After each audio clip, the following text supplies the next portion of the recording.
Action. Yep. It's Friday. It's not Friday. Not Friday. It's Thursday. It's Thursday, Alex. I can't wait till it's Friday because that means that I have a weekend. Yeah. Have a weekend. And the chaos this week will come to an end, which is a hope. It's my hope. Okay, Your wife leaving you tomorrow? No, that is next weekend.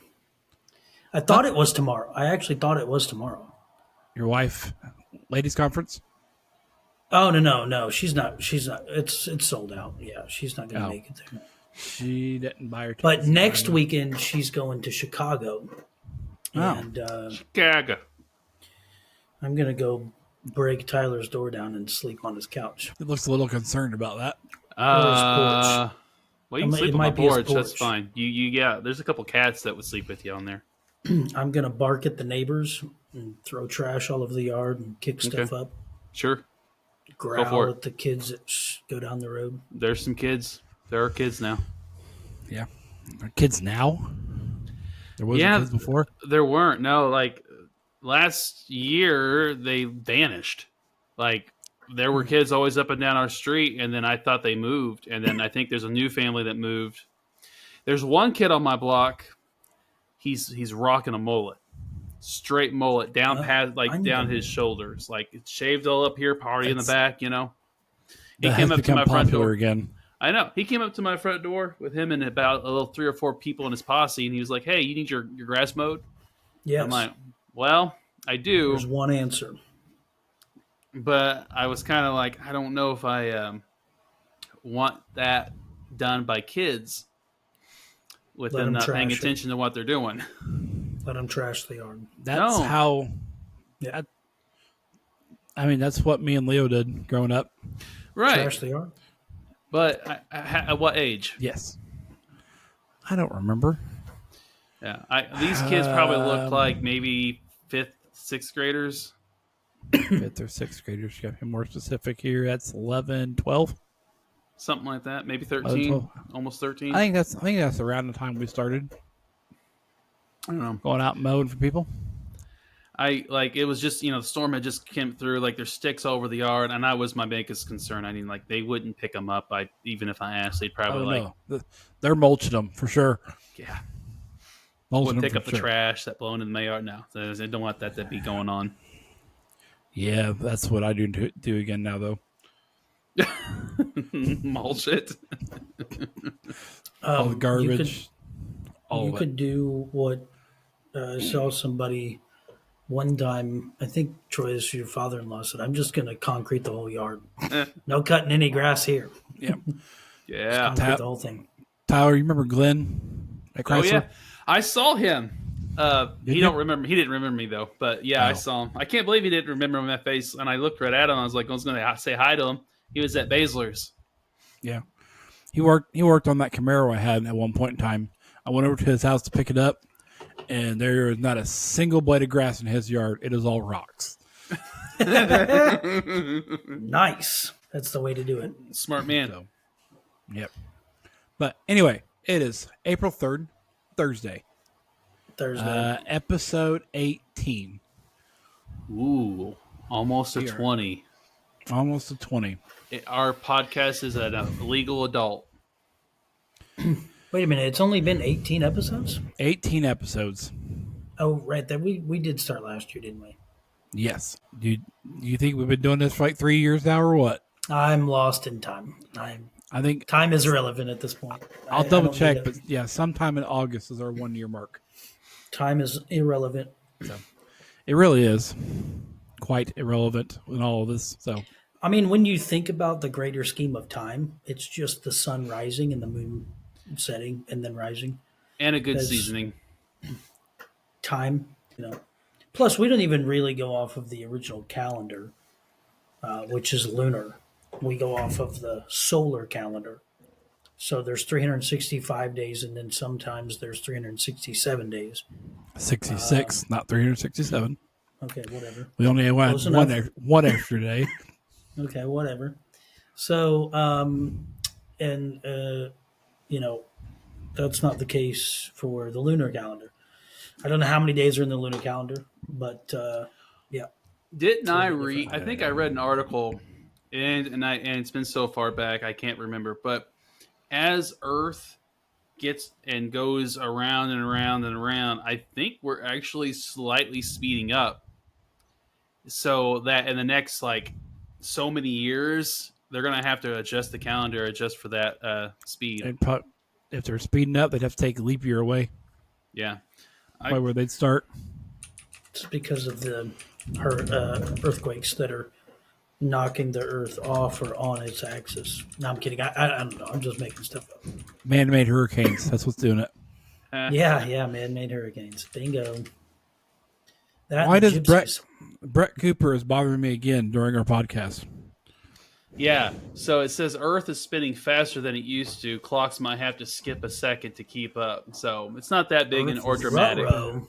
Now, Yeah. Earth is spinning faster is different than Earth going around the sun faster. You're right. Yeah. I just remembered something was going faster. I couldn't know if it was the orbit or the rotation. So that's how far back my brain could remember. This article was actually from March of 2024. So Does that account for the flat Earth or Probably does not include Minecraft Earth. No. no. dang? Although Minecraft the movie's coming out in theaters soon. And Jack Black is in it. What? Go grab the kitties. And what's the adult movie? Yeah, no. Don't be a party pooper, Troy. It's not made for kids. It's not made for kids. Nothing they make in Hollywood is for kids. Well, Nothing. VidAngel, though, is for kids. The Chosen is for kids. In fact, The Chosen has already released, I think, 2 episodes. I haven't even seen them yet, but they're releasing 2 more this weekend and then 2 next weekend. So it has to do with John. I think they're going off the book of John, if I'm not mistaken, but it has to do with Passover week, which is interesting because It is coming on the Passover week. Passover week is next weekend. Yes. So the high Sabbath will be Saturday the 12th. is it like high noon? That's different. Nobody dies on the high Sabbath. Nobody does. Well, you're not supposed to die. And people are going to die. People are always dying, but you shouldn't be dying on a high Sabbath. Someone's breaking into Troy's house. Yep. No. I hear things You can't falling. stop podcasting. My wife is coming down to get her shoes packed and is making quite the ruckus. Uh-oh. Are we going to get a cameo? No. Dang. She's in the back side. That's why I put my stuff where I did so that nobody can see what comes down the stairs. That's a good idea. That is a good idea. But we can tell by Luke's face, or that by Troy's face, he's getting a look. Maybe. Well, he did say what comes down the stairs. He Well, didn't because mention there's people and animals, and sometimes stuff is thrown down the stairs. I just So- want to see something get thrown at you on camera. That'd be funny. It'll probably happen sooner or later. You and your jug. Just, you nasty. Tyler's the kind of guy that walks around with no shirt on, pair of boxers, and gets in the fridge and just drinks straight out of the milk jug. You're wrong. I mean, He's yes. got like donut crisps in his chest hair. You want to see my chest hair? I don't actually. I will no, I show would, you my chest I would hair. highly prefer you to never show that. You on want mic. to braid it? That's nasty. That's how you say you're going to break into my house, so come over and braid my chest hair. Yeah, I'd break into your house and leave something of no value. So you're Like going a lava to lamp. sit on the couch? I'd leave Apollo at the house with you. Apollo has a But low he's value. valuable. Elizabeth would be very upset with you. She would be, but he actually got off the leash today. So he broke his Star Wars collar that I got him. Snapped that thing in half because he was chasing a cat, and then ended up right at the neighbor's house. He has one destination, and that's the neighbor's.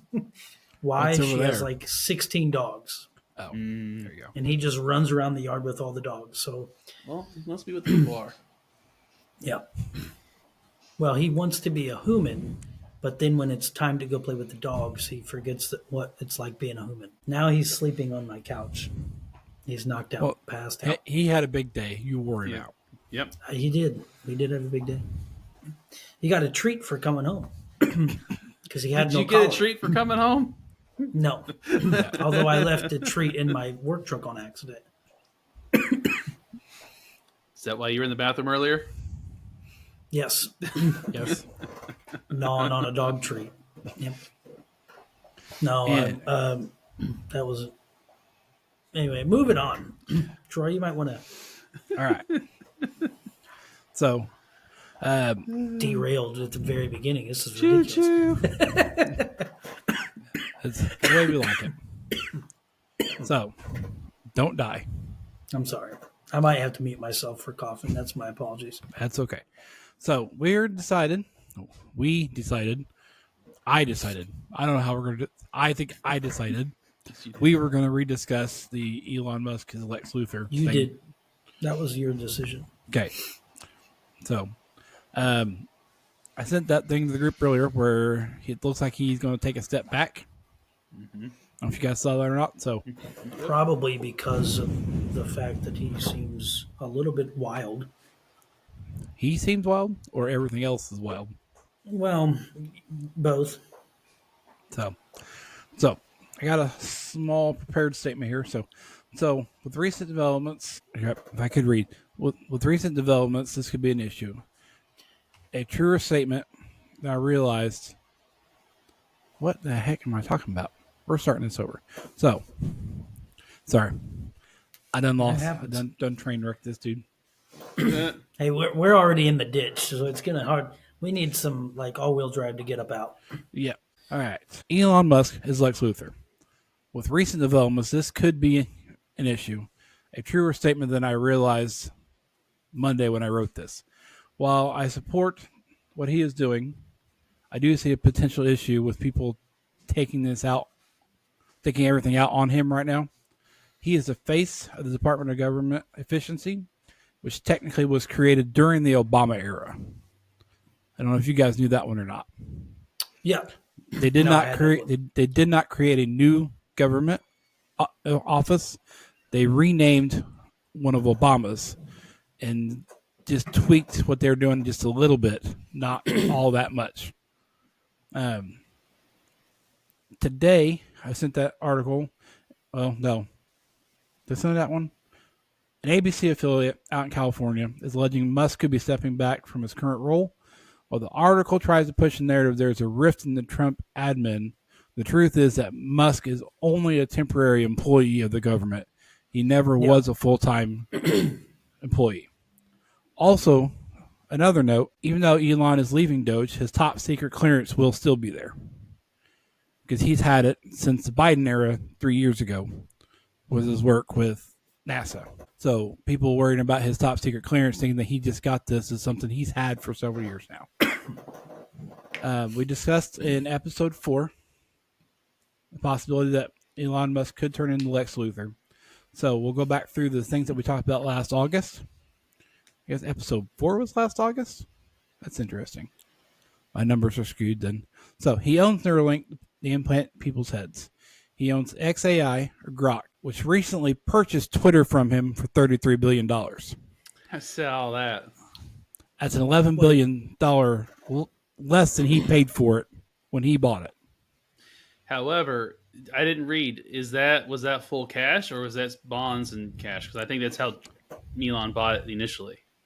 I'm not 100% sure. I just know that he sold it to XAI, so now that's all one group. Gotcha. So the AI and Twitter are now one. So he owns Tesla. Who bought Twitter? Elon purchased it himself Yes. several years ago. He sold it to XAI, which is his AI company. Gotcha. Okay. So That makes a little bit more sense. Yep. Okay. So he owns Tesla, so he can feed the AI information about people's movements. He owns the satellites that have the internet that connects Neuralink to the AI to the car, which is used for surveillance. He owns the solar panels that create the power. Tesla power charging stations are the standard in the country. I've got a spot on here about China, but I don't think that's actually true. He was the darling child of the left until he dared to think for himself and question the agenda. He had that interview with Jordan B. Peterson where he said the woke mind virus killed his son and he must destroy it. So this was all from last August. I don't know if you've seen end of last year, he came out. He now has full autonomous robot, Optimus, that he's going into production. Nope, just Optimus. He also has, Optimus Prime. He also put out full self-driving robo taxis. Whoa. So you also think Starlink has 7,086 satellites in space. That's quite a few. That's a reasonable number. Reasonable number? 7,086? 7,086. Yeah. He needs to round that up. He needs to be working on that, doesn't he? So, well, at least he didn't say 7,086.5. Like, what's the 0.5? I bet there is half the satellites up there that crashed and broke, but yeah. You know who they belong to. They belong to Uncle Joe. Uncle Joe. I don't think they do. I don't think he owns much. He don't own much of anything up there. Not anymore. So, in his head or up there. Correct. I was playing around with XAI the other day, and it even kind of thinks that with Elon stepping back from Doge, creating a space, it says that his AI thinks that he's not the type of person that handles boredom well. And with that, you could see a turn in the weaponization of the things that he has. So the scenario that it put out was that he would turn the Optimus robots into enforcers, like police officers, and would use the Tesla cars to hunt down his critics and kill them. Yellow. That's interesting. So the way it put it was, it's Lex Luthor. Lex Luthor makes Tony Stark gone dark. Oh, so Dr. Doom. By the way, I just found out who is gonna be Dr. Doom. Yes. I'm not gonna spoil that one, but anyway, it's not spoiled. That's why I don't know if it is or not. It's not. But that's why the whole thing at the end, right? Like, shh, don't tell anybody. I don't know. Anyway, back to the topic. So I don't know how you guys feel about him with the with everything that's going on against him right now and the capabilities that he technically has. Is it a possibility that something like this happens?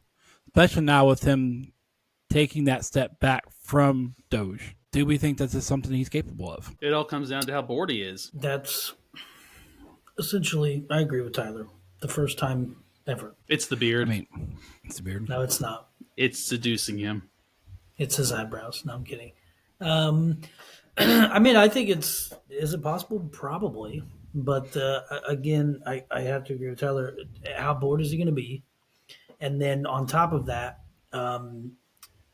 personally, I see us more or less going into an iRobot type of situation where we're going to be producing more robots to do more work for humans, which is going to be a problem for humans because we're going to get lazy because all these robots are going to be, well, yeah, I mean, that's true. But all these robots are going to be doing our job. I mean, we already have that, right? But think about like jobs that humans have to stand to do, right? Like fast food, all that stuff is now going robotic. I think there was a SpongeBob episode where robots basically made the Krabby Patties. They were terrible. Right. And nobody liked them, and then SpongeBob came in and just destroyed the machine. You're making a SpongeBob reference, but China has released its first dark factory where there are no humans working on their production floor. It is all AI, all robots. Yeah. It's called Temu? No. There's car factories. Building cars completely autonomous. No humans involved in the building process at all. Yeah. I 100%. will say, I and maybe Troy, you would know this, but I will say that at some point you're still going to have a human to verify that nothing is breaking down because machines, unless they can fix themselves or whatever, that's going to be a problem. But I actually had this conversation because that leads into, and I'm not trying to get off topic, but that leads into um, the Terminator. Dun, dun, dun, dun, dun. Yeah. So, You know, but I mean, that next truly time. that full dark factory is what Optimus is built for. That's what he's plans on doing. So there's a BMW factory and another factory here in the United States. They've already ordered 5,000 of these Optimus robots, and that's their main job. Is they're going to go down to the automotive factory and they're going to build the cars in the automotive factory. That's crazy. That is actually Yeah, crazy. you know, you get you thinking too. You know, with Trump installing these tariffs and people, investing. I think we're up to about $3 trillion of investments from other countries and companies that have come over and promised this, that, and the other. Yeah.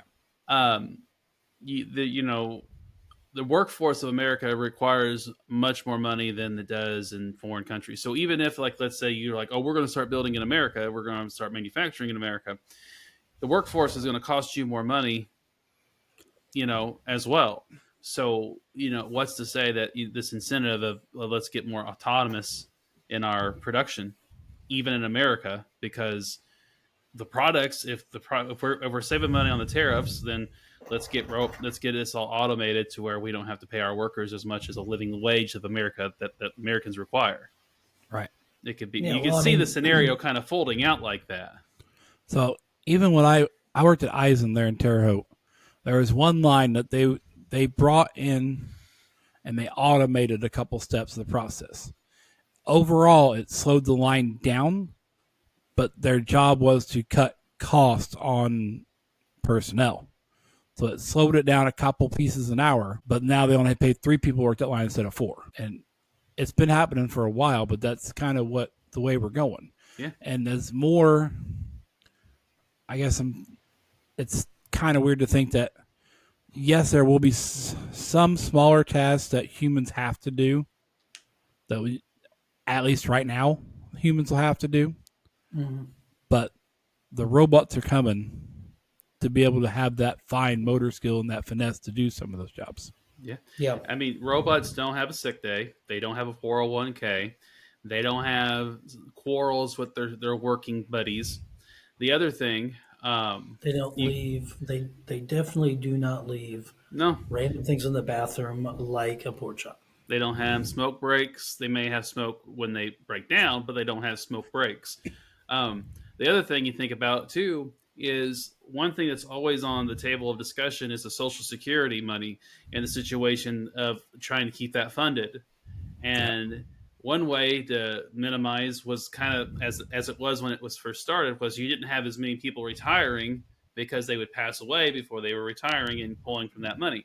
Well, Yep. let's think of the opposite. If there's less workforce to be able to pull and retire from Social Security, then you wouldn't have, it's just trying to find ways. I'm like, I know you got to have people paying into it, but you can always just rack up taxes and make us all pay more into it who are working to accommodate for those who aren't, and gives you more money as the government because people are going to die and not going to be able to pull from it. Yeah, because I can't remember the exact numbers, but I was looking into the Social Security thing at one point in time, and at one point in time, it was single-digit numbers of people pulling off of Social Security. Mm-hmm. Now it's closer to 60%. Yeah. So how many more people are doing it now versus when it was initiated? Because people used to plan for it a little better, I believe.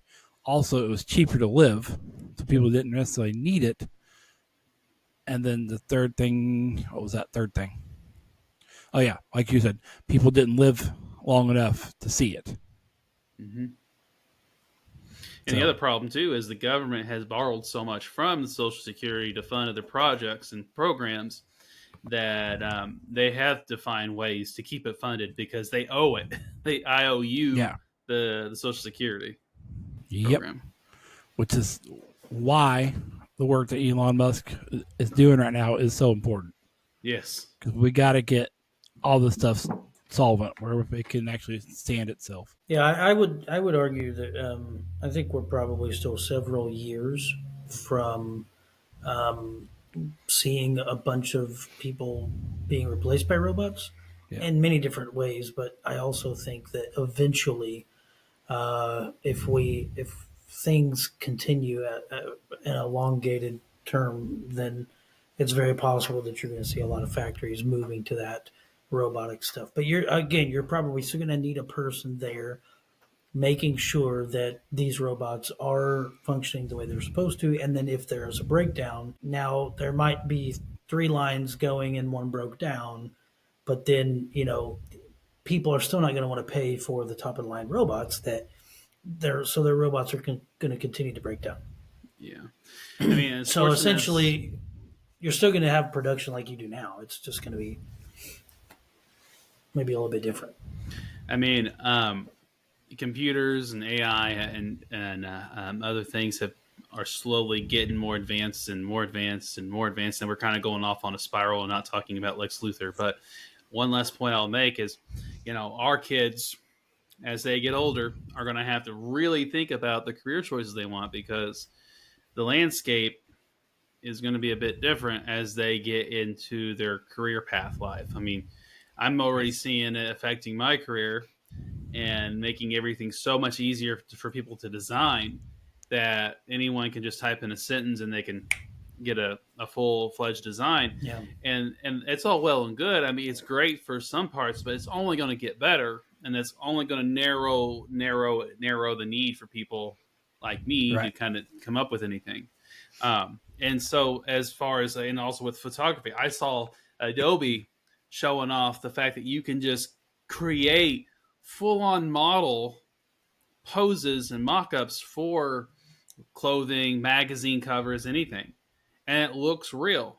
Like it was like a real person. Like you hired a model, they took the picture, you slapped the text on it. It's crazy. Yeah. Well, I'm going to put a spin on this because our version of Lex Luthor is not going to be the actual like comic book Lex Luthor. Oh no. But our version of Lex Luthor is we have someone out there who is actively working on putting us into a situation where we could see someone become evil because of the things that they're doing. Personally, the rabbis talked about the brain chip and the fact that so when you put that chip in your brain, the question is how much function do you have versus how much function does the chip have? You know what I mean? Because here's the thing: as of right now, I have full control over my faculties, but there could come a time when you use that chip and you have no control over your faculties, and you're doing exactly as the chip wants you to do. So Right. this is So right now, though, the chip, when it's going in, it's only going into people who don't have the faculties to move parts of their bodies. That's all the people that have gotten it so far. It's not yeah. not gone into full functioning people. It's going into people with the need to be able to do things that they can't do because they don't have the faculties to do it. Yeah. Well, and that's that's what I'm saying. Like as of a Lex Luthor type of figure, let's be honest with you, humanity always has that dark side, you know. Yeah. And so when we give into the dark side of life, we basically would allow this chip to become militarized, and then at that point, these people are they going to feel pain? You know what I mean? And then, of course, like even with the robot situation, let's say we don't even use people for that. Let's say we just keep the chip, doing what's doing now, but we focus on building military robots to fight wars. Well, now there's a whole different. There's the drones, Yep. and I need a lightsaber because to destroy the drone, a light sword to destroy the drones. So there's a whole those types of things when you talk about AI, when you talk about those things going into is this guy a Lex Luthor figure? Yes, he is because there's the capability, and if people aren't thinking about it, they will be. Yeah. They will be thinking about it because you have to like. I mean, it's already been a thought in the mind of people. How can we get people away from harm, but still fight wars? Robots. We've already done that with drones. There are people all over the world that are flying drones sorry, there are drones flying all over the world where people are not moving. They're like in a base somewhere, or even Yeah. on a ship. You know, they're controlling these drones, and you can shoot people from thousands of miles in the air because they're using this AI technology to see who it is that they're shooting. I mean, this was on the news years ago when they started opening fire on people, and you got heat signatures, but is this the right guy? Well, eventually your AI is going to be able to say, hey, yeah, this is the guy right here. And then Yep. that goes into the so Lex Luthor has that God complex of like nobody can tell me what to do, which is why you have the Superman figure that basically is like the good side. He like balances that out. You're basically taking away the ability for a God figure to help humans be good when you put the ability to life and death in your own hands. And this is why he's a Lex Luthor figure, because he's created things that will make humans do one thing or another, Right. which puts him in the seat of God. It doesn't matter if you're doing good or bad. You're in the seat of God when you get to choose for humans to do this or that. Right. But also, he's never been under attack personally more than he is right now. Yeah. Right. So now you're taking that he's got all this, Mm-hmm. he's got all the capability, and now everybody's turning against him. So it's just running that chances up that he makes that decision to start using his resources not for good Yeah. and using them for evil. Yeah. Well, I think hopefully there are good people still in our world that would encourage him, talk to somebody about your because and the other thing is maybe there are people out there that are doing podcasting like we do or somebody else who would say to him and to other people, don't push this guy anymore.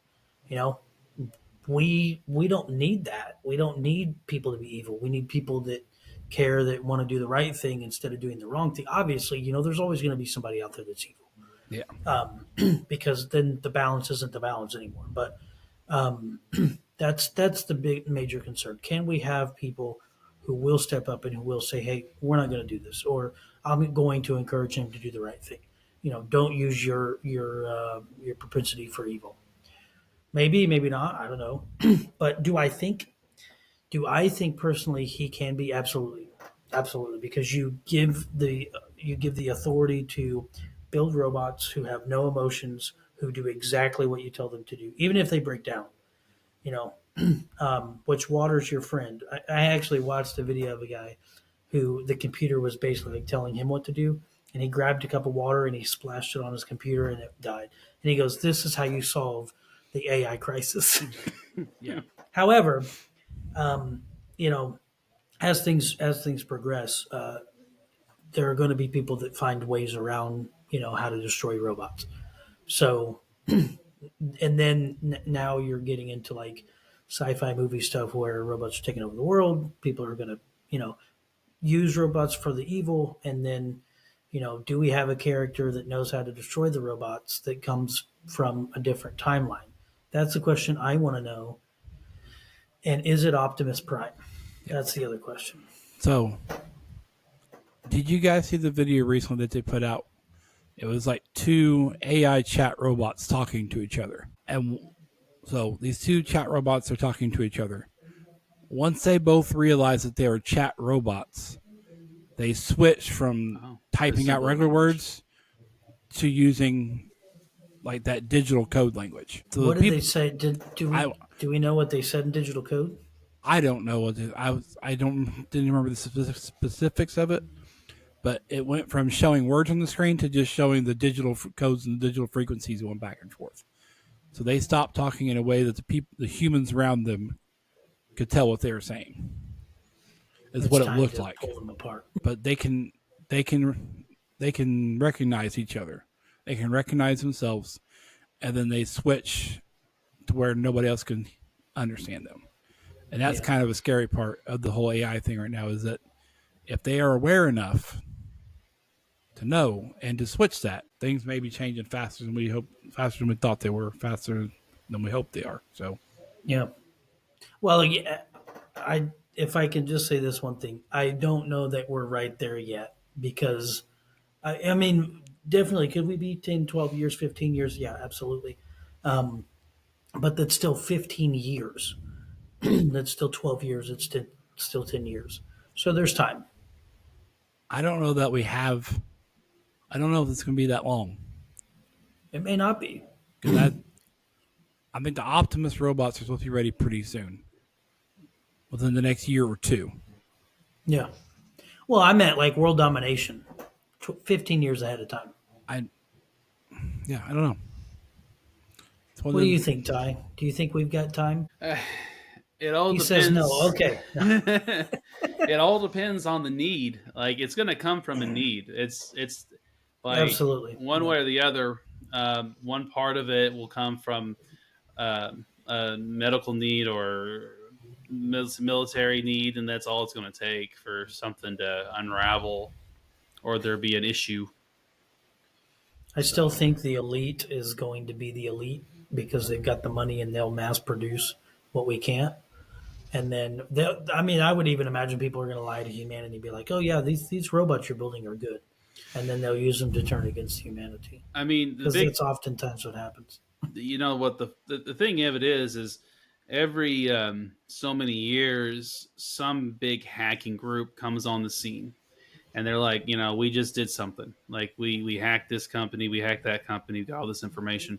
I've seen kids who just have a neck for being dumb. They hack street signs, and say some things on those. So as the technology advances in that terms, you got to understand there's going to be ding dongs who, on the other end of the Love ding spectrum, dongs. who will want to try to hack things that are like that. So I mean, that's what I'm saying. Like, yeah, you both are kind of onto one thing or another. Like, oh well, if you think of it outright, it's you got several years, but then something like, well, if Elon's bored and he's not involved in the government and he's not involved in Twitter and arguing with people on Twitter, then he's going to go back to doing technology. He's going to put all of his attention more so on those things and on those fronts than what he has been. Yeah. And so I just had the revelation. So if you have somebody like Elon who has the technical ability, right? He has a little bit of the technical ability. He has the AI. He could probably program the AI to do the hacking as well. yeah. So you got to think about that part. So he can program the AI to do the hacking, and who knows what could happen. You shut down power grids, shut down whatever he wants to shut down. I mean, we already know that's possible because there was something that happened last year that hacked all the airlines or something like that. I thought it Yes. took Yeah. it all I out, think that was and then last no year. one Yeah. could fly. And so I'm just, I mean, you got Russia and China who try to do the cyber attacks here and there, and those people are night and day learning stuff like that. I mean, China, we make fun of them all the time, but their AI game is not very far off. They are actually doing very well with it. Now, the reliability of some of their things, we don't know how that is, but if they only need to use it once, it gets in, does what it needs to do, self-destructs, who knows? Yeah, I mean that's kind of like a Mission Impossible type of thing, though. Too like there's here's the thing: if there is the propensity for evil, there's always going to be the propensity for good. And so, even though we've got this Elon Musk figure, we've got all this bad stuff going on here, this is the potential to be getting way out of hand.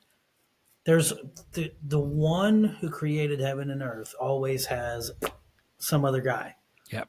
who is tit for tat with this person because you're never on the top of everyone. And that's the thing. Like Elon, there's got to be a guy out there that has the same capabilities that will flip the script and basically be Obi-Wan Kenobi in this drone war that we're going to have. So Bill Gates. I don't if it's I don't I'm not sure if it's Bill. I don't know if it's Bill Gates or Bill Nye. 100%. Nye. Neither one of those. No. Bill. No. They are both on the wrong side of this. Yeah, but you never know. I mean, here's the thing. What we know of these guys, Elon could be the good guy.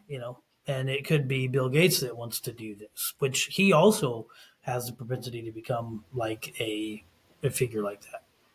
But I think the narrative has to be, and it's not storytelling, right? It's simply this is what happens in the Bible. You have a Haman type of figure, then you have a Esther type of figure, or a Mordecai type of figure. You have evil. You're always going to have good.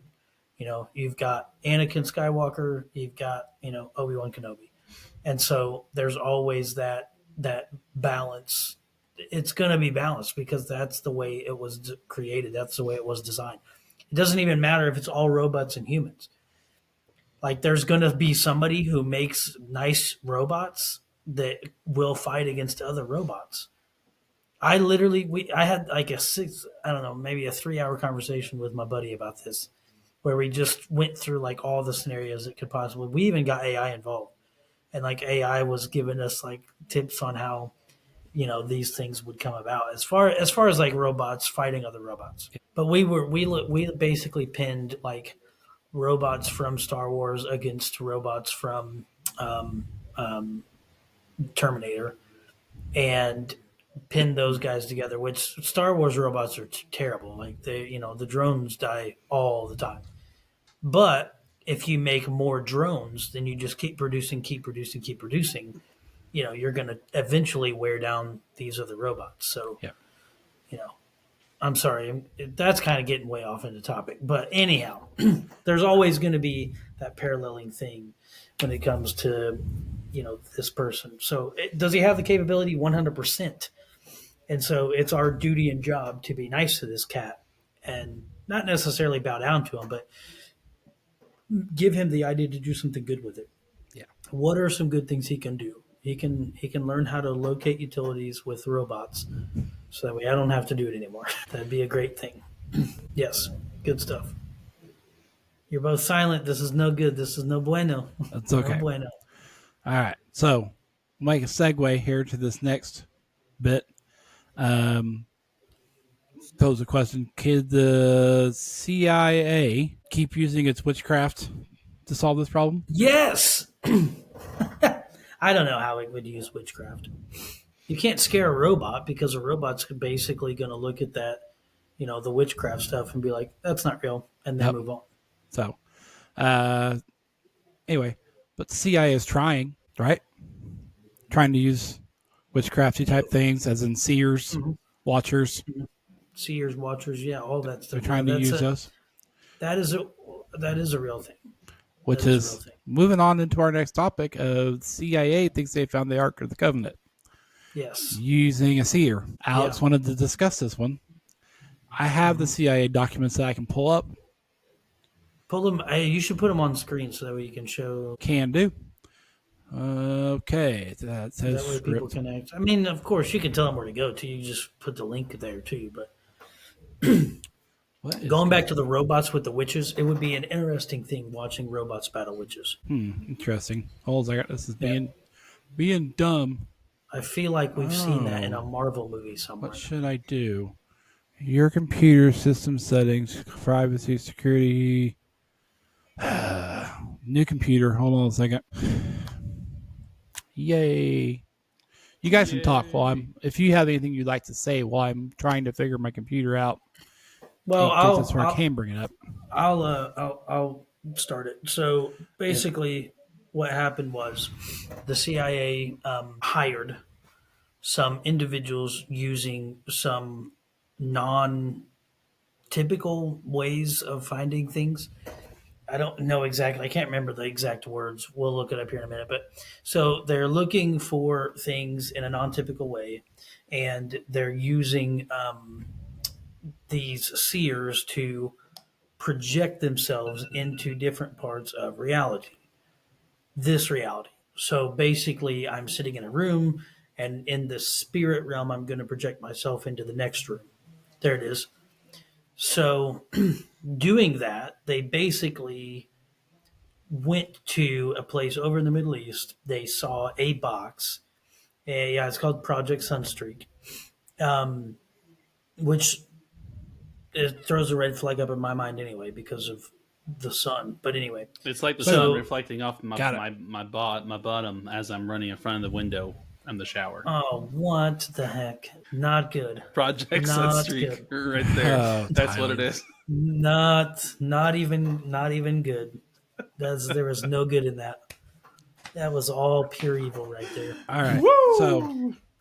So anyway, they used these entities, and basically they went to a Middle Eastern place. They heard people speaking in Middle Eastern languages, and when they got there, they recognized that underneath the ground in a certain particular place, there was basically a box that was being protected by entities that the CIA says their power was unknown to us, which is another interesting thing because it's the unparalleled power, right? Right. So then they get to this box and they recognize if they touch the box or try to open the box, the entities will kill them. And then not only that, but they also found that the box couldn't be opened until a particular time was set, and that the box would then be allowed to be opened very easily. Is basically so. Let's read this document and see if I'm anywhere close to what we're just seeing the very first part of the Yeah. document. So this is approved for release 8/8/2000. That's when they declassified this. Which it's just now getting blown up, by the way. Right. It's just now kind of coming out big. So this is project number training 0209 on the 5th of December, 1988. Yeah. So they This is a started long time ago. at 9:15 in the morning, ended at 10:45. Methodology is cry. I don't know what that means. Mm-hmm. Stage IV, stage 4 training. Mm-hmm. Viewer identifier is number 32. Which means they had 31 other people there. I don't have to have 31 other people at this time, but this would be the 32nd person who's gone. Yeah, it's the 32nd person that's tried this. Yeah. So, the mission is to access and describe the target identified by the coordinate and gives the coordinates here. Viewer Which Temple tasking. Mount. See mission statement. Comments training target 0209 is the Ark of the Covenant. It's interesting. So, evaluation. Viewer number 32 attained excellent sight contact, doing very well with stage 4 structure. Viewer also exhibits the ability to keep AOL to a minimum. I don't know what AOL at this point means. Area of alert. That was Or I don't Keep. know. I don't know. that might actually be right. Because the whole point of the thing was to not get caught. That was the whole point of the thing. But continue. But if they're doing it using a seer, nobody was physically there. True. Is what this looks like. So, Yeah. have to be careful with editing, though. This does not seem to be a problem at this time. Just something to watch for. Eval for their signatures. All right. So this is Area of described. operations. Sorry, didn't want me. Area. It's in the military term. AOL can be referred to as area of operations. Area of operations. Definitely not an L, but okay. I know that's what threw me off. So they've got the mission statement here. So the target is a container. This container has another container inside of it. The target is fashioned of wood, gold, and silver. The target is similar in shape to AOL, a coffin, and is decorated with a seraphim. See sketch page 16. We'll scroll down past that here in a minute. We know what seraphim are. So This target is located somewhere in the Middle East. Its language spoken by individuals present seem to be Arabic. Visuals of surrounding buildings seem to be Arabic. Visuals of surrounding buildings seem to be presence of mosque domes. See page 12. Individuals in the area were clothed in virtually all white, had black hair, and dark eyes. One figure I homed in on wore a mustache. The target is hidden underground. Dark and wet were all aspects of the location of the target. Wet does not sound like the desert. It's a moist cave. You're welcome, wife. The purpose of the target is to bring a people together. It has something to do with the ceremony, memory, homage, the resurrection. There is an aspect of spirituality, information, lessons, and historical knowledge far beyond what we know. The target is protected by entities. See page 14, and can only be opened now by those who are authorized to do so. So they're, I don't know if you see now in parentheses there, they're trying to figure out how they can open it. This container cannot be opened until the time is deemed correct. Once it is time to open the container, the mechanics of the lock system will be found to be fairly simple. Individuals open the container by prying or striking are destroyed by the container's protectors. See page 17 through the use of a power unknown to us. All right. We have cryptic writings that I can't understand. Those on this side. It says tired here. So I don't know. Rising gradually, something across, sloping down. Land, don't know what that says. It says land again. S2, I got brown, rough, smooth, cool, and voices. That's what those last two look like. You guys can see any of this better than I can see it. Please chime in what you think some of this stuff says. More descriptors. Wind sound, up, angle, across, hard. Yeah, these descriptors are kind of hard to get because this person was probably just writing stuff down as they were seeing it. Yeah. So they could remember what they're talking about. Those lines earlier might have been like describing the terrain, like if it dipped or sloped or something like that as they were walking through it. Correct. So, arch over with two lines on the side. That would appear to be potentially block or brick. A wall. Yeah. Some scroll work on the sides of something. Who knows what that is? A tank? Or an excavator of some sort? Tank or excavator. Yep. Then we're back to descriptors. Right there in the middle of the page. I don't know if you see that or not. Anyway. Fortified, guarded, and watched. It will break prison. Interesting. Been better if they could have recorded this. Yeah. As an audio file, but who really knows? So there's windows, cubic, rooms, high places, desk, chairs, courtyard. We're on page 12 now. A mosque dome, windows. Alex, do you know what the Dome of the Rock looks like? Similar to this? Negative? Okay. Sorry, I'm eating. No, that looks like a citadel. David's tower. To me, that's what it looks like, but it doesn't mean that that's what that is. Yeah. But it's an interesting thing. So it says here's descriptions of movement, people, background, man, white clothes with a mustache. Does that say angry or gravy? I think it says angry and excited. Wish I was there when all this happened, you know? That definitely says mummies and shows 8 bodies. Anybody got any thoughts on that one? What would be down there with it? Well, I don't have any thoughts on the mummies, but the angry and excited thing's definitely an interesting. It says watched by above. Watched by whom? Does it say whom? WHOM? Is that a W or is it ABOVE? ABOVE. Yeah, I can see it. I can see it saying above. It could be whom also.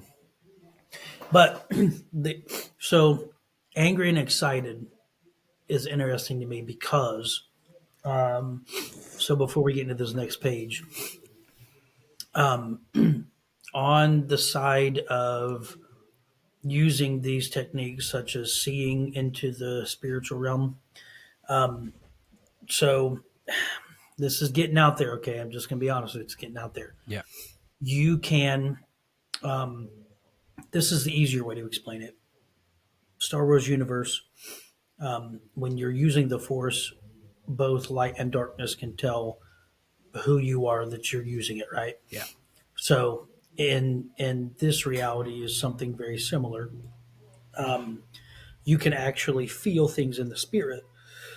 And could it be that as they're roaming around in the spirit, other people can pick them up in the spirit. Now, it's a little bit different than Star Wars universe, obviously, right? But you can sense things in the spirit. Like some people have the word of knowledge, or some people have a word of wisdom. Sometimes you may not see something in the physical, but you might feel it there in the spiritual. Yeah. So that's something to keep in. If this individual is going into places that clearly, if they're guarding the ark, or if they're around the Ark of the Covenant, then they probably have a pretty good understanding of what it is. They're not allowing people to touch it because if you touch the Ark, you die. Yes. So, they would have to have an extensive knowledge of the Torah and even rabbinic texts, and so it's a very interesting thing there. So, just keep that in mind as he's going through this. All right. So, what page are we on now? So we have made it to page 14, but it's only a 19-page document. So that says page 16 at the top, though. So anyway, 14 here. Looks like the word knowledge. Tired again. Now, you got in brackets here. Go to container and open it. Open it up. Describe it as you go. Not sure what that word is, but then you got silver, gold, looks like blue, and red. Can't actually read that, but that's definitely a wheel. Wooden, smells decay. Those colors are temple colors. Dark, soft, nasty. Brackets, why nasty? It's interesting. Decay, rotten, soft, and tissue cloth. So it definitely seems like there's dead. There's a lot of death around it. Mm-hmm. People have tried to touch it and have failed, and rotting dead. So gold, wood, copper. Yeah, silver. Don't know. Gifts. Silver, gifts, stone, wood, old. Yeah. Purpose, significance of the container in brackets, death, resurrection, homage, protection. Joining together a people. Important historical, spiritual knowledge lessons. Information. Coffin or place Place of burial. Yeah. The seraphim looks more like a phoenix here, Alex. I don't know if that's correct or not, but that drawing looks more like a phoenix to me than it does an angel. Yeah. Well, and again, from my understanding, I don't know how necromancy actually works. I'm not into that, but things might be a little bit jumbled up as far as what they think that they're seeing, because again, you're trying to use a particular gift that's typically given to people of the faith, but you're using it in a way that is not for the faith. So Yeah. you're using the wrong gift the wrong way. And then can someone alter what you're actually seeing? Yes. Meaning that even though you might be able to see certain things, there's only one who has the power to control all of that. And he could definitely alter that and make you think like, oh yeah, I'm seeing this. And you're like, maybe not. So that's the other interesting thing. He can definitely block those open receptors of receiving whatever it is that they think they're getting may not be. But essentially wings, and those wings would be stretched maybe out in front of its head and not necessarily behind its back. Yeah. Or at least that's what we knew of because the wings cover the mercy seat. Yeah. So how is it opened? It's the question here, which I think is what maybe down here in this next portion. So you got wealth, information, knowledge again. Scared? I don't know what that word is. Is it no, it's not arrived. It's I don't either. So once again, don't know what these first two are, but that definitely says searing and that says burning. heat, light. Heat, light, searing, burning, destroyed, pain, anguish, horror, terror, quick death. Seared, burned, light, power. Forbidden, protected, lasting. And that's the end of the document. So I don't know. It's definitely odd, isn't it? That someone could see this, allegedly. Yeah.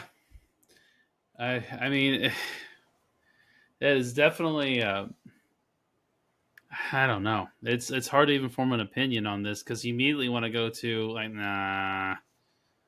But as Alex alluded to, necromancy, as King Saul did, in wanting to talk to the prophet,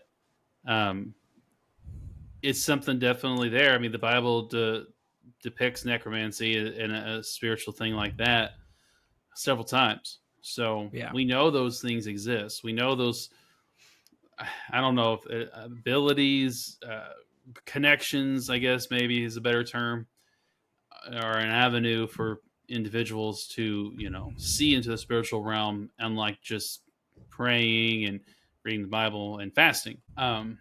Alex is trying to get him out of frame as he's eating all the food. Alex, it only brings up your camera if you're talking, so you're safe to be in the middle of the camera while you're eating, as long as you're not saying anything. I shall describe what he's doing. So he is picking up he's moving this fork around. He's picking the fork up, and there's a bite. Okay, so anyways, the fact that the CIA, I wanted to try to find an article as to what led the CIA to find a seer to try to find the Ark of the Covenant. Couldn't find it. No, and you also got to think this is 30 years ago. Yeah, almost 40 years ago now. Yeah, so. It's like, okay, did they follow up on that? Because you don't know. It might have. There might be more documents that they haven't declassified that they're sitting on. What year? Tell me the year again. 88. Okay, so here's my theory. I could be way off. Raiders of the Lost Ark came out in 81. Now, I just had a conversation about this because one of my friends was asking me, like, what are you guys going to talk about on the podcast tonight? And I brought this up. Here's the deal. Raiders of the Lost Ark basically shares that the Nazi party was looking for the Ark of the Covenant, which may not be totally off. In fact, we could get into other things, but concerning the Nazi party, about what we talked about the last time. However, not going there just yet. But why were they looking for the Ark in the movie?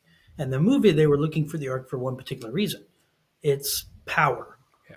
Because they thought, oh, if we have the power, the most powerful box on Earth, we can wipe out entire military armies. In fact, Indy Jones actually says that towards the beginning of the movie. Yeah. If you have these two articles, you can basically destroy the powers of the world. And so they went to Egypt to look for the Staff of Ra, and they went to look for the Ark of the Covenant.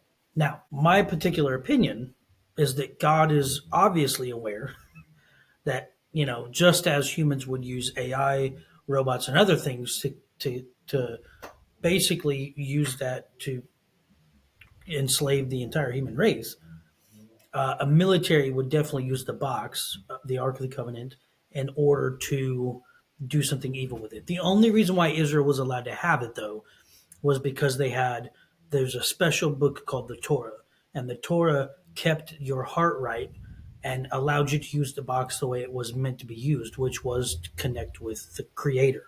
Yeah. Going back to Tyler's comment about how they could see these things, you got to also think about, there's this guy in the Torah. His name is Baal. We call him Baal. As Israel's wandering around in the wilderness, he's up on the mountain ridges, and he has the Moabite king, I think it's a Moabite king, speaking to him, asking him how, curse these people. And every time Baal talks, Baal cannot actually curse the people. So why the Torah brings this up is very interesting, and maybe we could do a deep dive into this later. But the fact that nobody in the camp of Israel knew about this except for Moses. So Moses is here leading Israel with the special box around in the desert as they travel. The cloud lifts and goes and goes and goes. So while all this is happening, Baal and the Moabite king are up on the mountain ridges watching them kind of wander around in the desert. And the only person that wrote the Torah, which would have been Moses, knew about where these people were, because God was telling him, hey, Moshe, there's a guy watching you. I'm protecting you, but there's a guy watching you. So the interesting thing is that Baal is not actually considered a follower of Hashem, a follower of the Lord. but he's the counter guy, but he's also in tune with the spirit because he sees an angel. And he also talks to a donkey. Go figure. So, as these seers might sometimes see things into the spiritual realm, God can either shut those things off or he can reveal himself to them. And the entire time that Baal is trying to speak against Israel, every time Baal does that, he is unallowed to because God says, "You're going to speak what I tell you to speak." Because in the law, in the greatest scheme of things, he's always in control. Mm-hmm. Remember that he's always in control. So when we're seeing these things, it's very possible that they could have saw the box. Very possible. However, make no mistake, there was two elements that really stick out to me in this. It was guarded by entities, and if you touch the box, you would be destroyed. Yep. So those entities, that basically meant that even in the Torah, there's always entities surrounding the box because you don't approach God any particular way unless you're the Philistines, and then you can steal the box somehow. That's beside the point.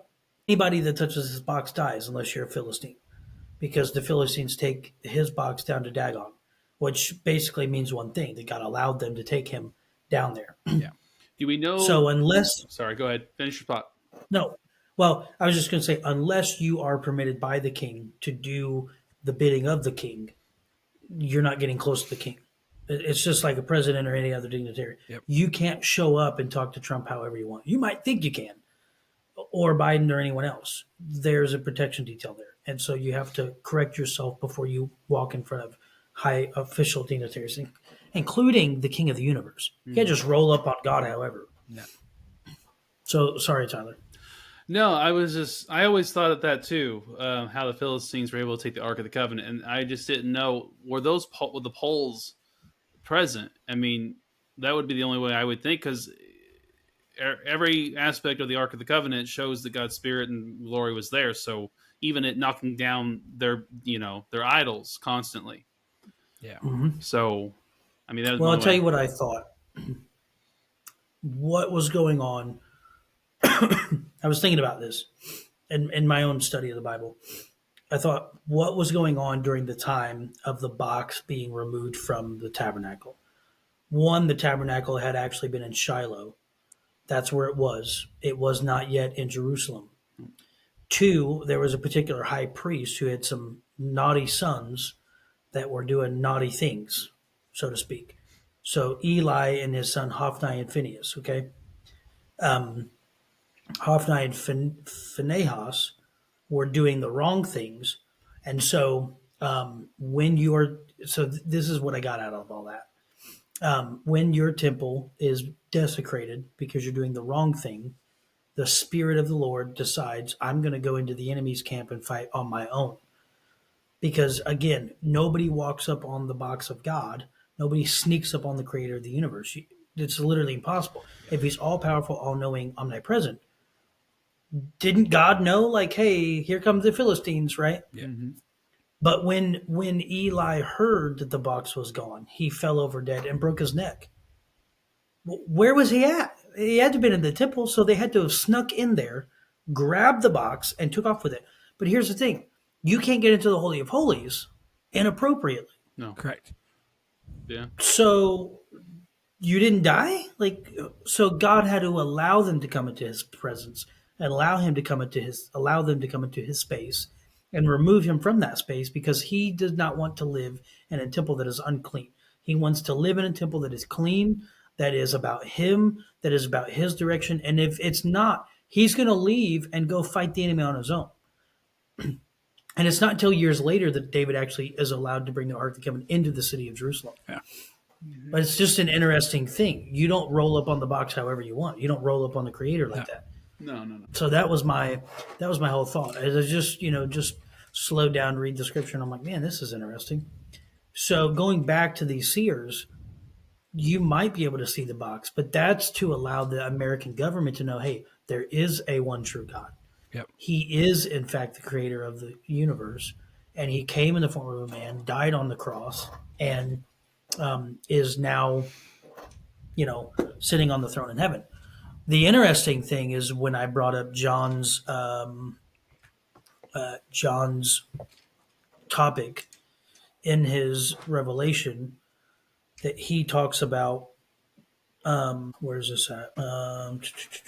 You know what? Hang on. You get lost, did you? Yes, because I'm trying to find the comment that I made to you guys about John. Yes, yes.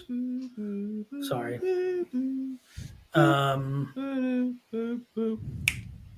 It's in Revelation Chapter 16, verses 17. 11. I shall hunt Revelation no more, 11. neither shall thy thirst anymore. I was going Kurt Franklin on you. Never mind, go ahead. Yep. I got it. He didn't. Oh, yeah. I'm not a Kirk Franklin fan. Ah! That's good. All right, go ahead. As I know. after recent events, yeah, definitely not. Them suits. Well, if you've ever seen him gyrating, I don't know why he's on the platform, on the stage. He just is staying in the recording studio, but you know. I still can't find the actual scripture. I know it's Revelation 11:19. There you go. And the temple of God was opened in heaven, and there was seen in his temple the ark of his testament. So I don't know what that exactly means, because it may not mean what we think it means, right? Okay. It could always mean something else. But the ark of his testament, what's his testament? The Old Testament. So his testament is the Ten Commandments, the 10 ways to connect to God. So then, if that's the possibility, is it actually in heaven? And it would beg to differ. Like, God knew in the future that Indy Jones would make this movie. Not Indy Jones, but whoever would make this movie. Actually, I think is it Steven Spielberg that makes it? George Lucas. Probably. George Lucas. Okay, here it is. Here it is. What is George Lucas? George Lucas is a Jew, or of Jewish descent. So George Lucas making this movie is a huge proponent of exactly what we're talking about, because God knew there's going to be a follower of mine who's going to make this movie. He is going to talk about my box, and then in the movie, he's going to talk about how my box is going to be used for evil. Yeah. And so even in the movie, nobody could touch the box. And I cannot remember. I'd have to ask one of the rabbis, but what happens at the end of the movie? I think the box goes into heaven or something, or flies away. It opens up, melts all the Nazis, and it shoots up in the sky. Okay, there you go. Yeah. So again, oh no, it doesn't shoot up in the sky. Is, my apologies. A beam shoots up into the sky. It shuts the crate because it gets put away in the archives, in the military archives. That's right. So, that's right. Sorry about that. Go ahead. Yeah. Interesting. It belongs in a museum. But that's the interesting thing. Can you actually see this box? There's tons of replicas of this. I don't actually know if the actual one will be on Earth or is on Earth. However, what I do know is that once the temple is rebuilt, there's probably going to be a replica of it in the Holy of Holies. Maybe the actual box. I don't know. If anybody knows, there's probably some high official rabbis from the Temple Institute that actually know where the box is. And once the temple is rebuilt, they'll have to make sure that, according to the law of Moses, that they're clean, which is why the red heifer is so important, because you wash in that water and ash to clean yourself in order to be, operating the box and moving it to a particular location. How can they have a temple without it? The Jews did ever since when Jesus was around. Yeah, Shiloh had it. So there can be a temple without the box. That is also the other thing. That just the glory of the Lord would not fill the temple as it did in prior times, meaning the cloud that you saw. I mean, nobody on earth has seen this cloud since, before. There's no ancient photos of it, but the cloud rested on the tabernacle of Moses once the ark was created. Yeah. And it filled the temple, the tent of meeting. And then ever since then, it was with them. But at some point, it looks like it disappears and doesn't reappear for some time. And in fact, we don't even really know if the ark is there during the time of Jesus. Yeah, my whole thing that I often think of is, okay, when Jesus had this new covenant with us, and the holy curtain was rent. The curtain was rent. Yeah. There's no real need for the mercy seat on the ark any Right. longer. So Correct. your point about, well, is it even here on Earth, is a very valid one, because really There's no need. there's no real need. I mean, yeah, us as Christians, if someone were to find the Ark of the Covenant, that would be like the penultimate truth of like, there exists this God. He is the one true God. This is this artifact of that. This is the proof. But the whole thing is, the whole point of Jesus was like, blessed be those who could believe and not see. Yeah. So it's kind of Yeah. like he's trying to divide and filter his flock, kind of thing. And Yeah. Well, and I mean, even if it were to be revealed that it's there and that Israel has it, um, there will still be people that are skeptical, because even when the original ark was around, yeah, people were skeptical about the operation of Yahweh. You know what I mean? That is he a real God? You know what I mean? And even to the point where during the time of Hezekiah, the Rashbam, I think his name is, he's standing outside of the city walls declaring, "You can pray to your God; He's not going to save you." Like declaring these atrocities against the Most High God, and God probably took it personally. He's like, "Wait a minute now. I don't care about Hezi. I'm going to prove to you that I'm the one true God." You know what I mean? mm-hmm. He didn't necessarily need Moses in Israel. He just used Moses. He partnered with man Yeah. to bring them out of Egypt. He didn't need. He could have flew in a magic carpet right into Egypt and took them all out. Yep. You know what I mean? You could have But Thanos there was a significant, right? Exactly, snapped them right back into the land of Israel. I mean, one day Pharaoh and the nation of Israel could have, or the nation of Egypt could have woke up and like, hey, where's all the slaves? Well, now they're back at Joseph's house, or not Joseph's, but Jacob's house. Yep. Anything could have taken place. However, I think the reason why the events of the Torah and the events of the Bible go the way that they go is because he doesn't want to just move Israel out of Egypt. He wants Egypt to recognize, hey, I'm the one true God. Yeah. Yeah. And so how am I going to do this? I have to battle your gods to prove to you and to your people and to the Egyptian king that I have the power to overpass your gods. And it's not really until plague number 7 where things start to really turn for the worst. Yeah. Up until that point, the Egyptians were the Egyptian magicians were able to basically mirror God, and then finally God's like, okay, I've had enough. But then that begs the differ. Why didn't he start with plague 1, 2, and 3? And so I think there's deeper meanings and deeper layers of all that stuff. So yeah, it's just you do a deep dive into it and figure we're all God's creation, even those that don't agree with him, even those that don't believe in him, and he wants them to come to his knowledge. The Bible has said multiple times, Jeremiah writes it, Paul even writes it, he wants all people to come to repentance. He wants all people to acknowledge him as the one true God. Yep. And there's a space of time for us to do that. And then when that space of time closes, here we are. You have the space and time, and then if you want to do it, you can. But if not, then we'll see how things go. Right. Good luck to you. So it's an interesting thing, but no, I don't. I personally don't think the box is on Earth. I personally think that if there is a box on Earth, then it would only have to be opened during the Third Temple period, and that they know where it's at. But it's probably still guarded by seraphim. Yeah. And I don't know about you, but I don't want to walk up on a seraphim.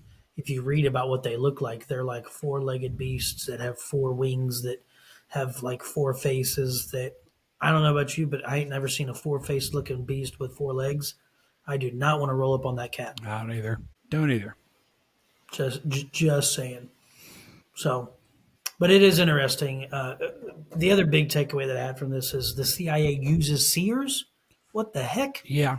What else are they using them for? Some of Looking the at things you I right look. now. They could be. They could be watching us. But Well, they have AI for that. They don't need them anymore. oh yeah. In the 80s, that's what they used them for. They've had them. Sorry, dog's acting up. They're fighting underneath my chair. They've they've had them in the past. They've done successful drug busts based on what the seers have seen, which is kind of crazy. They've been able to pinpoint where certain people are and different things are and make arrests based on the knowledge that they've given. It's a thing, man. Quite crazy. But with that, we'll move on to our last little thing here. My pastor asked me the other day, what I thought about the priests when they were going into the Holy of Holies. Because our Christian belief is that they had a rope tied around them and that there were bells in the bottoms of their garments, and that if the bell stopped ringing, the assumption was the person died and they had to be drugged back out. Also brought up to me, so I was looking into it. So this veil, 30 foot wide, 60 foot long, 4 inches thick. Hard to imagine how heavy that is. But the priest is supposed to open it without having an opening for them to get in through. Both of his hands are full. And only the priest is allowed to be there, so he couldn't have any help getting in. And if he wasn't right when he went in, he would die. Yes. So, as we previously stated. Yes. The thought that was brought up to him, that was told to him, because there's a replica of the temple somewhere in Missouri. I can't remember exactly where it's at, but somewhere in Missouri. And there happened to be a rabbi standing there.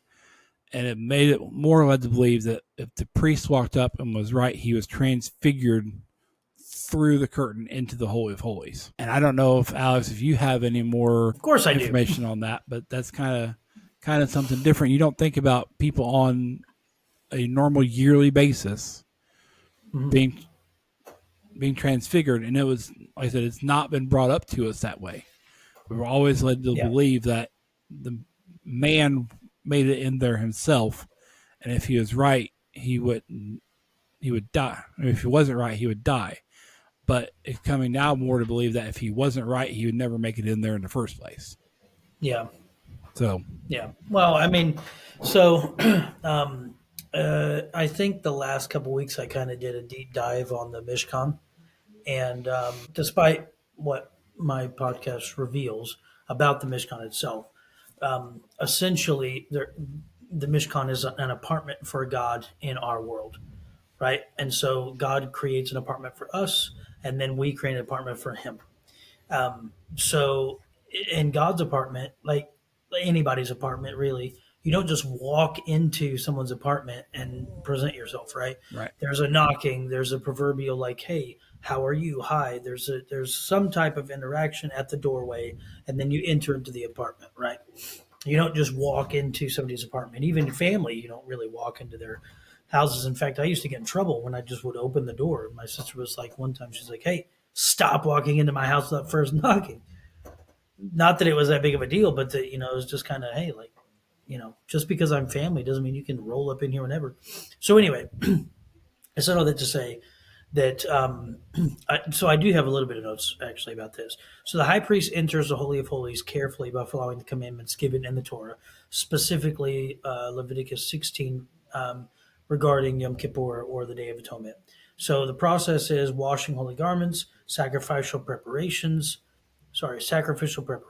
incense offering, sprinkling of blood, and then exiting and completing the rituals. So he's bathed and dressed in special white linen and garments. He has a turban on his head. He has the breastplate on him. He's all decked out and got everything that he needs in order to be allowed into the Holy of Holies.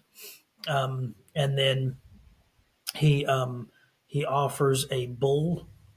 Later, he offers a goat. He offers a bull as a sin offering for himself and his household. Then, before entering the veil, he takes the burning coals from the altar, placed the incense on them inside of the Holy of Holies. This created a cloud of smoke that covered the Ark of the Covenant, shielding him from God's direct presence. So, there's a whole thing here. We see that in Leviticus 16, 12 through 13. There's a sprinkling of blood. He then sprinkles the blood of the bull. This is where it's first the bull, later the goat, representing the sins of Israel on the mercy seat in front of the ark, which is Leviticus 16, 14 through 15. And then after completing the atonement process, he would leave, and the scapegoat he would send into the wilderness for Azazel and cleanse the altar and the people. The veil was a massive thick curtain separating the holy place from the Holy of Holies, as we know. Some Jewish commentary will suggest that it was so thick it takes multiple priests to manipulate it. But whether he goes between the curtains, if there actually were two, at some point people think there are two, so maybe easy to slip through those two curtains, or if he simply lifted a corner and entered, the Torah doesn't actually specify that. But here's where things get interesting. So these are the two possible methods I talked to you guys about the other day. Lifting the veil. Since the veil was a massive thick curtain, some believe the high priest carefully lifted a corner and stepped through to avoid unnecessary contact. Between two curtains, according to Jewish commentary, during the Second Temple period, there was actually two different veils butted up against each other. They separated the holy place from the Holy of Holies. Obviously, the high priest would enter through the space between them and emerge on the other side into the Holy of Holies. This was to ensure an even greater reverence and separation. And then you have the supernatural theory, which is probably more of a rabbinic idea, as when you talk about the Talmud and you talk about Jewish commentary, there's a lot of things that go on there. Um, so the mystical tradition claimed that the high priest didn't physically move the veil, but that he was miraculously transported through it. This idea aligns with the sacred nature of the Holy of Holies and where the presence of God dwelt. It becomes especially significant when we read that Yeshua's death, the veil was torn from the top to the bottom. This signifies that the access to God's presence was no longer limited to the high priest once a year, but open to all through Mashiach's sacrifice. Right. So whether or not he lifted an edge, whether or not he was translated through, or whether or not he went between the curtains, we cannot tell. We don't know. The Torah is not specific on that. And I'm sure somewhere there's some rabbi that's given some type of ideology of this being a thing. However, my estimation is, and I try not to err on the side of mysticalism, but I do like one of my favorite preachers is Mark Morgan. And he actually was the first person I heard say that he had a rabbi tell him something very similar than what your pastor had said, Troy, where he was translated through the veil. So I found that very interesting. One thing is for certain, I don't know, but what I will say is that you don't roll up on God any type of way. If you cannot make it into the Holy of Holies, you just didn't go in. Yeah. And the other thing is, I think God understood that if the high priest was not accepted, he wouldn't have let him in anyway because he knows it's going to happen once you get in there. Right. And you don't want any dead bodies in there. So otherwise, he would just remove you. Like God can just fling you out of there. But only Israel actually isn't allowed into the tabernacle. Just the Kohen, the priesthood, are allowed into the tabernacle. Right. There's specific parts about the outer court that the Jews are allowed to go into, but not anyone is just allowed to go into the actual Mishkan without first becoming a Kohen, or a Kohen basically means priest, from the tribe of Levi. So if you're not from the tribe of Levi, you probably shouldn't be trying to enter into the Holy of Holies unless you're Antiochus Epiphanes and or the Antichrist. Those two cats did it, and they did it by the power of the enemy to symbolize, the coming Messiah who would basically come and save the world. So, All right. So now, in my mind, I'm trying to look it up here on the side as you're talking. mm-hmm.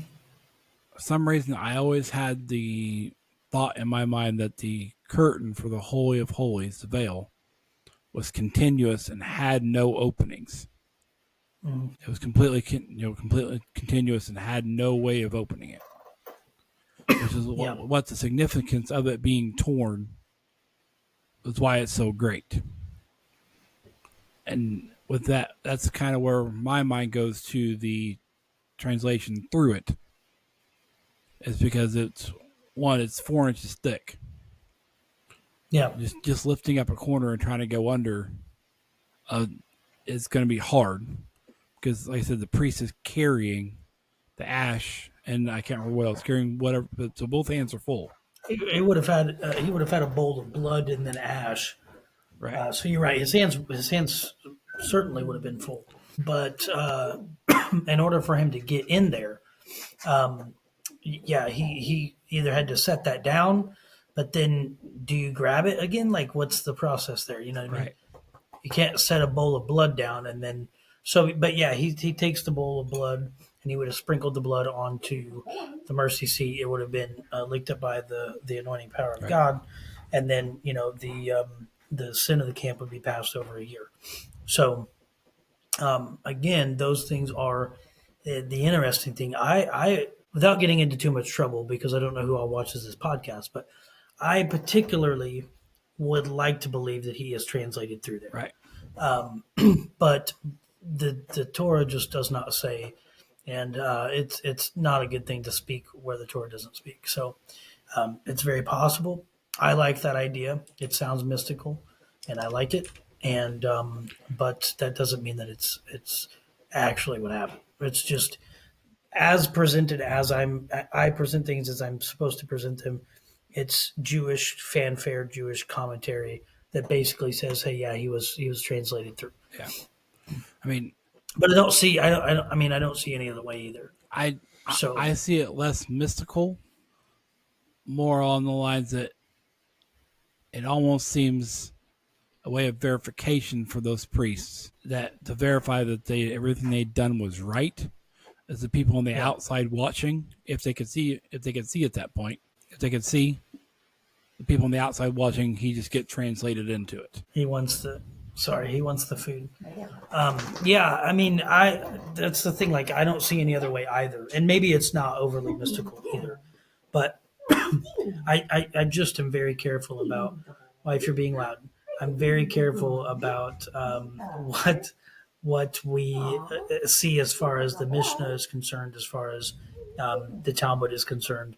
The Torah does not specify how he got in there. Yeah. And so those commentaries are going to come from that oral tradition, as we know, as the Talmud, the Mishnah, the Midrash, and these different Jewish commentaries. We got to be careful to share that stuff because we are basically speaking for God. It's like taking Mark Henry's word and saying, this is exactly how it happened. We don't know that. The rabbis don't know that. And so in some aspects there are good things when it comes to the Talmud. There are some decent ideas on it. Rav Suri and I have definitely agreed on that. However, we both also agree that there are points where Yeshua actually says, "You've made the traditions of men as if they are God, and they are not." And so he makes that very clear. So, but he doesn't say what traditions he's in agreement with and what traditions he's not in agreement with. And here's the other thing: the apostles also speak of some of those traditions, and they actually would allude more to them. So I think that is just prayer, understanding that God is not 100% mystical, but there probably are mystical aspects to him, that maybe aren't as crazy or out there as we think they are. So. I hope that I'm saying everything right because what I don't want to do is I don't want to go like way off into left field and then get a phone call saying like, "Hey, well, I mean, Transfiguration is mentioned in the Bible at a few different places. Yes, it may not be specifically mentioned in this point, so that does not seem out of the realm of possibilities. Right. So I mean, it's just one of those things that just trying to think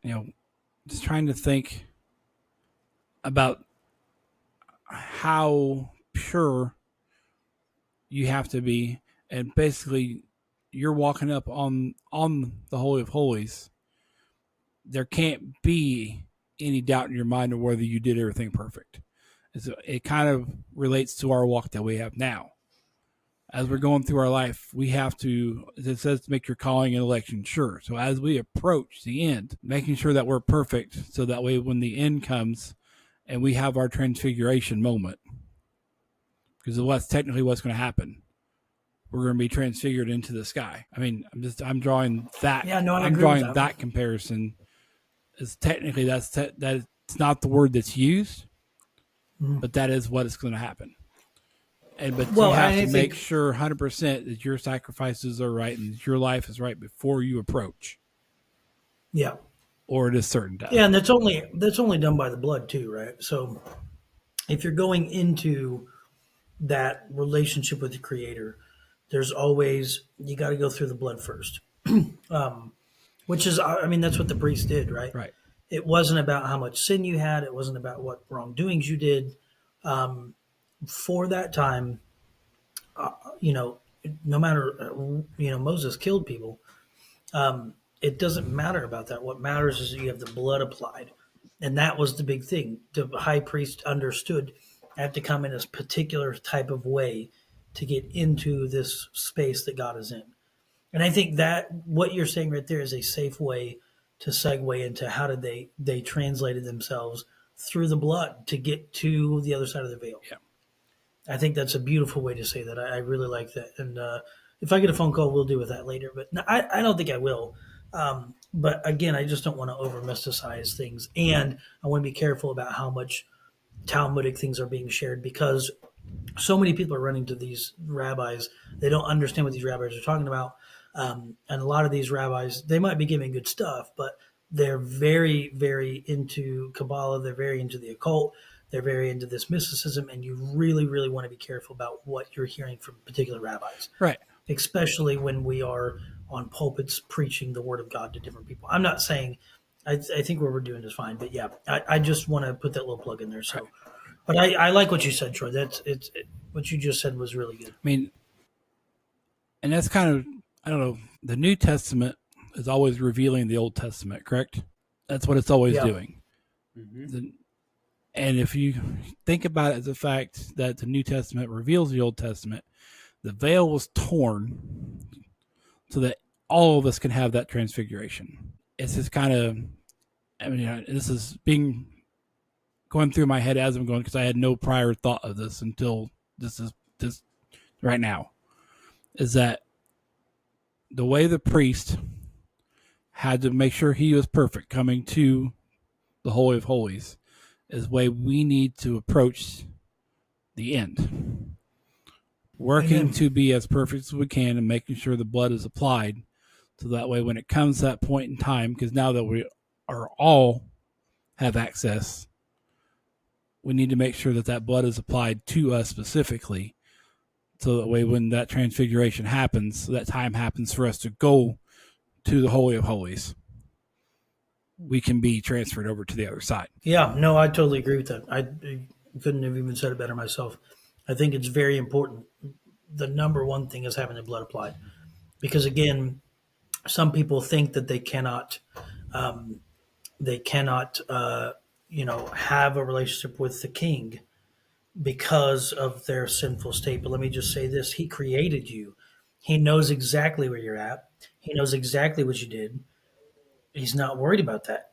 Let the blood wash over you and clean you. Yeah. And exactly what Troy said: apply the blood, move on, have that relationship with the King.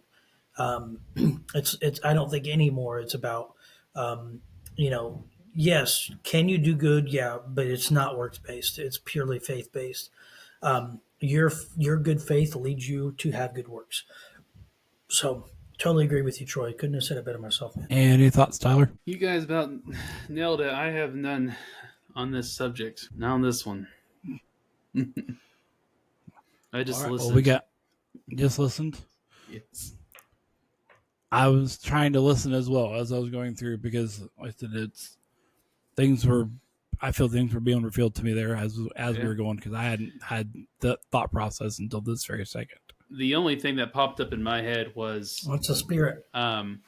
you know how detail oriented that was, like down to the collar, the tassels, the bells, every single thing. Like Jesus described, or not Jesus, but God, Jesus described to the Israelites verbatim how to build the temple, how to put the temple, where to put everything, how they were supposed to do and orchestrate themselves to atone for their sins. But yeah, you really never are told how the high priest entered in through that veil.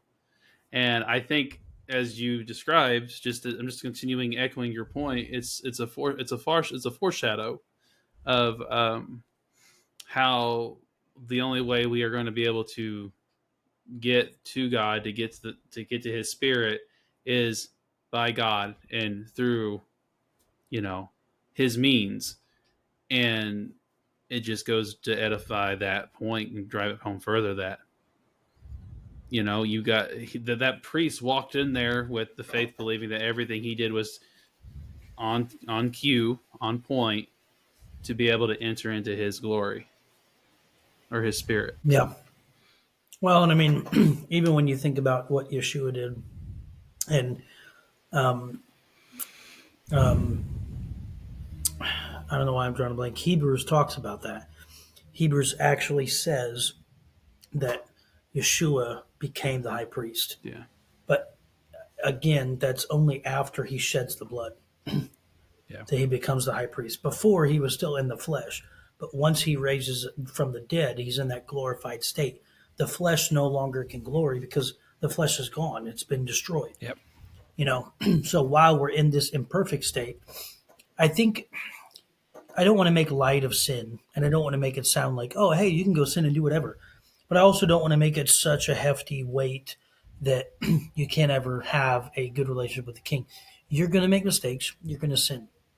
John actually tells us when you make a mistake, you have the mediator between God and man. And I think even Paul talks about him. But I don't think it's about not being perfect, because a lot of people think, well, I'm just not perfect. I'm not going to go have that relationship. But if we would stop being like that and be like a miner, and instead of looking at all the dirt, we would start looking at all the things that God wants to see within us. And we would start focusing on that stuff instead of focusing on our sin. I think we're going to have a way easier walk with Christ. And he had a great time. He laughed. He had food. There was a lot of partying going on, even some drinking. Maybe not the way that we saw it now. Definitely not getting trash drunk and showing up at somebody's house half naked. But they definitely had a great time. They did drink. They enjoyed parties. He enjoyed himself. But there were also sorrows. He still had the balance of good times. There were miracles. There were people, rejoicing and happy because of the things that was going on. But then there were also times of sorrow, and you can see that in the Gospels, and shows like The Chosen just kind of make that more. It makes it more human than just reading the actual story. But this is why rabbis are kind of cool to me, because they make the story relatable. They make the story relatable, and they make it seem like it's human instead of being something way up here in the clouds. That this is a human book written by humans for humans. You know what I mean? And this is not only how to have a relationship with humans, but also how to have a relationship with the Creator. And so that's why I always say it's not a history book. It's not it's not a law book. It's not a religious book. It's not a spiritual book. It is a guidebook. That's exactly what it is. It's to guide you through this life and guide you in your relationship with humans and in your relationship with the Creator. And if we can get that, then I think we begin to look at the book totally differently than what we've ever seen it. And the relationship between Creator and man to man becomes totally different. Because I look at my own sin. I just want to say this last plug because I know I'm talking a lot. I look at my own sin and I justify me. I have sins, I have mistakes I make. I justify me and I'm okay because it's me and I know me, right? I know my heart. Yeah. But when it comes to you sinning or other men sinning, it's harder for me to forgive you because I don't know. Yeah. But we should be just as willing to forgive our brothers for their shortcomings as I'm able to forgive myself. And that, I think, goes on that next level of loving your neighbor as yourself. How do you love your neighbor? Well, you look at them over the way that you look at yourself. You consider them instead of you. I'm drawing such a blank here, and I'm sorry. You over consider someone else instead of yourself, and you give them the benefit of the doubt, just like you do yourself. Yeah. So that's what makes it more of a human thing, and better when you do those things instead of saying, "There's a mouse back there running." Anyway, yeah, he's got mice, people. He's got That my was my fan drying my eyes out. Yeah. Anyway, it's how you connect to humans. Yeah. That's what it is. Humanity connecting to humanity. So, um, that was Troy. You better write that message down. Ask your pastor if you can preach it. Pastor, if you're watching this, Troy's ready to preach that message. I don't know that he watches them all, but I know he has watched some. Well, So- I'm putting that plug in there for him, so hopefully I'll have to he feels make that way. note. Yeah, it's good stuff. I mean, even if you're not preaching, sharing it in Bible study, sharing it with people, just getting down to the nitty and the gritty of the actual word and understanding it on that deeper level. That's the big thing. And understanding that you don't enter the Creator's space until you've applied the blood. That's the huge takeaway there. So the blood must be applied, which is basically repentance, right? You ask Mashiach to forgive you so you can enter into his space, his presence, and then he can forgive you. You know, and sometimes it's easier for God to forgive us than for us to forgive ourselves. Yes. That's the other thing. Any thoughts, Ty? Tyler's a preacher too. Nope, I'm not a preacher. False. I'm not a false preacher either. That's true. But he is a preacher. Good teacher right there. Great teacher. He is also now multiple people. He is an enigma for sure. I feel that. I feel like an enigma. All right. Well, with no other comments, we'll. He could be a lizard person too. I'm not sure about that. No. Only Nancy Pelosi. That is true. She is a lizard person. Anyway, no other comments. I guess we'll close this one. Tyler's got to get to sleep. He's still on medications for his things he's got going. So Like a lot his of eyes are almost closed already. He violently break dances at 12:30 at night, which is why he has to take the medicine. No, that's my son. He keeps my wife awake. Hey, Tyler, we used to do that, remember? Yeah. In your garage. DDR. You used to violently break dance in the garage. Dance Revolution, when that was a thing. Oh, man, that was a thing. Yep. I forgot about that. Yep. Everybody did it too. Yes. I didn't because I can't dance. You don't have to be able to dance to be able to do it. That's right. Wow. You don't. I would love to see Tyler do it. Tyler, were you any good at that? I had like maybe 2 songs that I was decent at. Harry and Taylor ripped. Do we have any videos of this? No. This was Dang it. before people had cell phones on or had cameras with cell phones. Man, Yep. This was we need to see that. long, we need to see that long action. before that. Bangs McGee in it to win it. No. I miss that guy. I miss him so much. Bring him back. No. We need Bangs McGee. No. We need him. No. He was my hero. He's transferred from Banks McGee to Redbeard. Yard. Yeah. He's a lot cooler now than he was back then. That's for sure. Anyway, We all are. yep. We all are. Well, we'll wrap this up, though. It's getting late. So, Sorry, we're doing so many inside jokes, folks. That's okay. That's my fault. Yeah, I'm Oh, inside the no. house making jokes. So yeah, they are inside jokes. yes, they are inside jokes. Good job, We Tyler. need to stop it right now. Anyway, my computer's throwing an alarm saying it's trying to reconnect, so I guess we'll call it a night. Thank you. Subscribing things. It's been a fun Yep. one. Like, share, and subscribe. Subscribe to something, Laters. if not anything.